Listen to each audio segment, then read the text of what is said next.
First, I want to extend thanks to James. I think it's great that someone of your kind of seniority within the party comes along and actually engages in this kind of conversation, and it sends out that clear message in terms of like taking these issues seriously.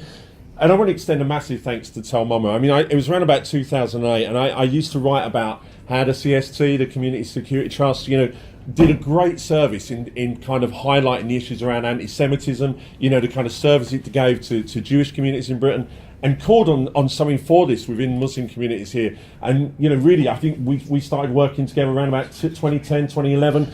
And it's always, I've always admired the work that Tell Mama does. We don't always agree on everything, but it actually gives us an evidence base. It gives us a lot of information that we can kind of work with in terms of kind of taking these agendas forward. I think that, for myself, I think one of the key issues here is that, as an academic, it's very easy for many academics to stay in these kind of ivory towers and never come out, never engage on some of these issues.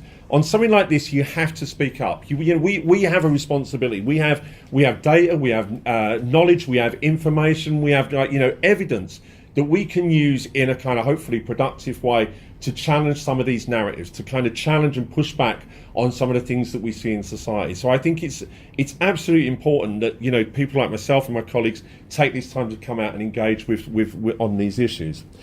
So what I've done tonight is as Fiazza said, is try and look at some of the wider issues, but also root it in the research I've been doing as well. One of the things that can happen very quickly with this type of thing is that we can forget that this is the real impact on real life, on real humans. We can forget about the way it affects their lives, their behaviour, their everyday kind of just going about their everyday duties, going to work, getting on a train, taking their kids to school. One of the things that, engaging with Muslim women that have experienced Islamophobic hate crime, one of the biggest things is about taking their kids to school and then on the way back. This seems to be disproportionately one of the times when people are attacking them. You think to yourself, if you've got your children with you, how must the impact in the way in which you kind of go about your day? So here's a couple, and this again, I mean, this research goes back to working with Tell Mama. You talk about trust, James. Building, Tell Mama have that trust with victims. And then actually for ourselves, we can come in and, Tell Mama have trust on what we do and actually act as that bridgehead between us. So these are people that have experienced hate crime, Islamophobic hate crime. The names have changed. We always anonymise everything. But the first one, it talks about this kind of, it's kind of like makes you paranoid. It makes you kind of uneasy. It makes you kind of, uncertain about the world around you. And then the second one is really interesting because what we get there is that, with this kind of thing, it's like, people don't understand how hate crime makes you feel. When you're the victim of hate crime, people don't realise how it makes you feel. And actually, when you think about hate crime, when all forms of hate crime, what you're actually getting is someone is being attacked because of who they are or who they're perceived to be. So there's a kind of random element to hate crime, is that you may be in the wrong place at the wrong time. You may look a certain way and someone's going to attack you for that. But even then, when you sit back and when you start to think this through, it's like, well, it wasn't random because you were attacked. You were specifically, verbally abused or physically assaulted because of what you were perceived to be. And so, so it's kind of like, it changes people's perceptions. It makes them feel completely different. And this is one of my, I kind of say favourite, which is maybe not the correct term, but I think that this kind of quote from Sharifa really sums up the way in which, sort of people, feel. Yes, they feel scared, but it's not just for them that they feel scared. They feel scared for their family, for their children, for their friends, for their networks. Sharifa says, I'm scared to go out on the street or into an area on my own. She spoke about, maybe she should take some self-defense lessons, maybe martial arts, and she was thinking not just of herself, who was the victim of the hate crime, but of actually having to protect her children as well in terms of that. And then she goes on and she starts to say, well, that once you become a victim of hate crime, you start to think that everybody may be a kind of perpetrator of hate. You think that everybody you see. And it's this last sentence here, and she says that, you start linking everything as being anti-Muslim. And she spoke about how when she gets on a bus, if somebody looks at her after she became a victim, it's like, are they looking at me because I'm Muslim? Or are they looking at me just in a normal way? And that doubt is always there. And she says some people give you a look which may be nothing. And it's the but. And it is that but, and that but stays with all of the victims that we've spoken to over the years. All of those people we've engaged with, that but remains. So once you become a victim, you can't rid yourself of that. So just to give you a little bit of context, I mean, we live in a, I was at a conference in Germany 2 weeks ago, and we were talking about, that from the European point of view, there was this kind of view that the UK was in crisis around hate crime. What we see, and these are official figures from the Home Office, a 29% overall increase in all hate crimes. So this goes on to what Fayaz was talking about previously. Racially and religiously motivated hate crime, record levels. These are at higher levels now than what they've ever been previously. Now, yes, there are better recording mechanisms, there is better reporting, there's more willingness of victims to come forward. So yes, we will see hate crime numbers going up, and that's not necessary to say it's always a bad thing. But the kind of gradient that they've increased, we can't say that that's just around kind of improved reporting or so on. We saw after the Brexit vote, hate crime numbers surged by 23%. And then what we have there is that, we have the Majesty's Inspectorate and Constabulary and Fire and Rescue Services warning that after March 2019, when, the formal exit from Brexit, there's a warning that actually hate crime is going to go up again. So we live in a climate where, we can't dismiss hate crime out of hand. This is a very real issue, and it's, and sometimes we talk about, well, it's minority communities that largely experience this. No, actually, this is something which is relevant to all of us right across society. Now, I've stolen this from Telmoa. This is a fantastic infographic. And what you can see is that one of the things when we're talking about Islamophobic hate crime or anti-Muslim hate, whichever you want to refer to it, is that there is a link between Islamist extremism and Islamist terrorist attacks and sharp increases in Islamophobic incidents. So we can see the kind of lines there, and you can see that in the weeks following, after every terror attack, this is across kind of 2017, whether that was in Parsons Green, whether that was in Manchester, whether it was in London Bridge, we see a sharp increase in the levels of hate. So in some ways, what we have is we have Muslim communities in this country which, do not represent or, uphold the views of these kind of extremists. And when they commit terrorism, they become the ones who actually experience the revenge backlash. And from my research, this is how, Muslim communities that we've engaged with see this, is that it's a revenge. It's all Muslims are to blame, and that everybody becomes an indiscriminate, kind of target for this hate. I think what's interesting, though, last year is that what we saw was also the kind of attack on the Finsbury Park Mosque. And one of the things that what we've seen over the coalition government after Lee Rigby, but also with Theresa May last year, was this reference to Islamophobia as being a form of extremism. And I wrote this piece last year, to say that we've got to stop talking about Islamophobia as a form of extremism, because it's not. It's a form of hate. It's a hate crime. We have the policies, we have the legislation, we have all of the measures in place to tackle hate crime effectively. Yes, it's still not perfect, but actually we're in a position where we have that kind of structure in place. So we need to begin to talk about Islamophobia as a form of hate, as a kind of form of bigotry, as a form of discrimination, prejudice, and in all its manifestations. But we have all of the policies and measures in place that we could use with some tweaking to begin to address this much more effectively. So I want to talk about three issues here, and I want to, in these, when I look at the kind of where we are in terms of kind of the kind of wider landscape now, is that I think there's three issues, and I realise that this is a Conservative Party conference Fringe event, and I am going to use some examples from within the Conservative Party to kind of illustrate this, and then come on to this final point. But I think there's three issues. I think there's a failure of political leadership. I think that there is a need for stronger, more bolder, much more braver political leadership around the issue of Islamophobia. I think that there's a socio-political kind of acceptability. If we look to Saeeda Varsi, in 2011, Saeeda Varsi said that Islamophobia had passed the dinner table test. I think she's absolutely right. And I've worked with Saeeda over a number of years in terms of this. And then we have this kind of the big issue, the kind of issue which is kind of there. And I think that we're kind of in some ways kind of fearful of addressing it, is this normalisation of right-wing extremism.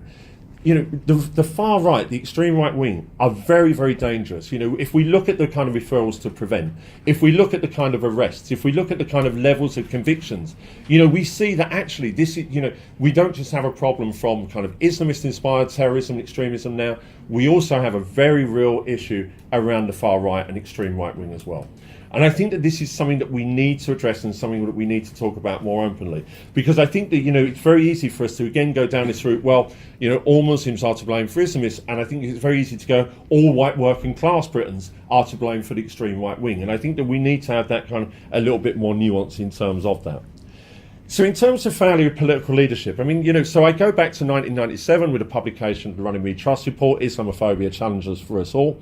And that was the first time in the UK when Islamophobia was kind of brought into the political spaces. And this was highlighted as an issue. This was highlighted as something that from within Muslim communities, there was a very real fear and real concern that actually sort of this was becoming much more a problem. Of course, at this time, who would have predicted that we'd have had 9/11, we'd have had 7/7, we'd have had all those incidents since that have actually kind of accentuated and kind of, put that lens of scrutiny even further on there.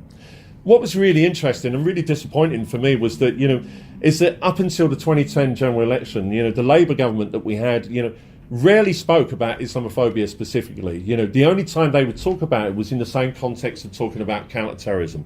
And there was this kind of like sort of bargaining which goes on. And there was an interview with Gordon Brown in 2009 for the Muslim News.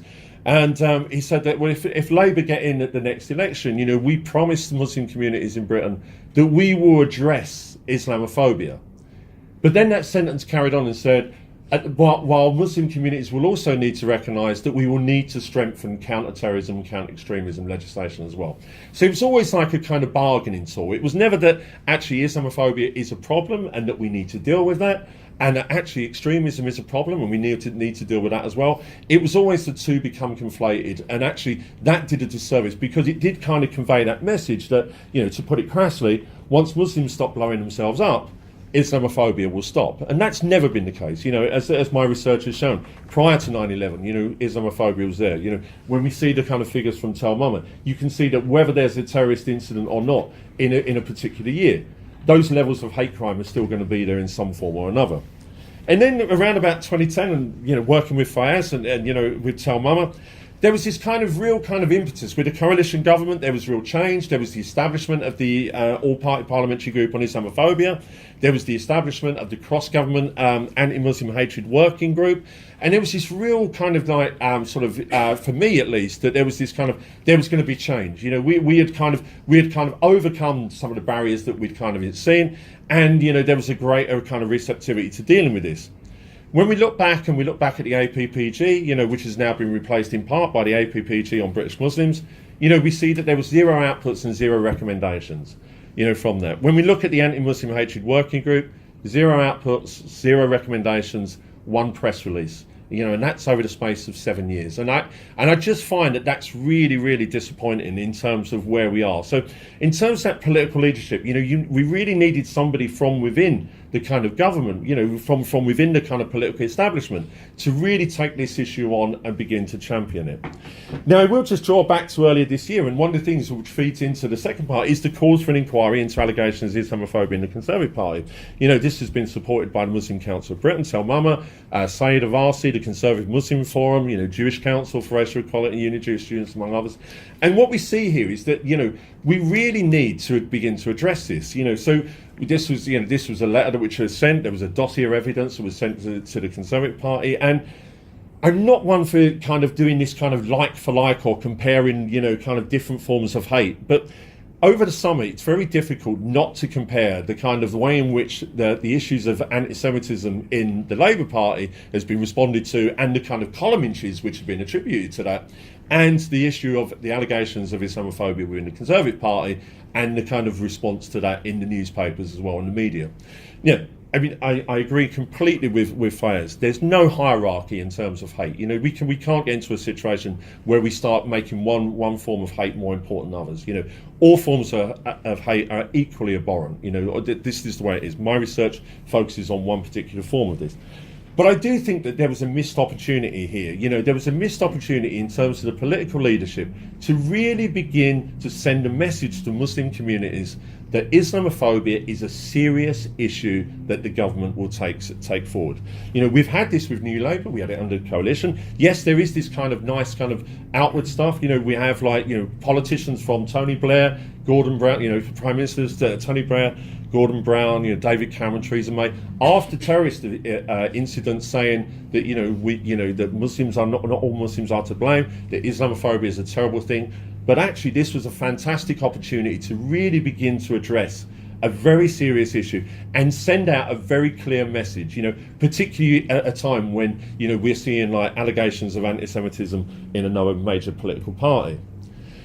And so now we go on to the kind of social acceptability, and again, this is, I'm not making a party political broadcast here, but when we look back over the past few months, we can see that Boris Johnson in the Telegraph said it's absolutely ridiculous that people should choose to go around looking like letterboxes.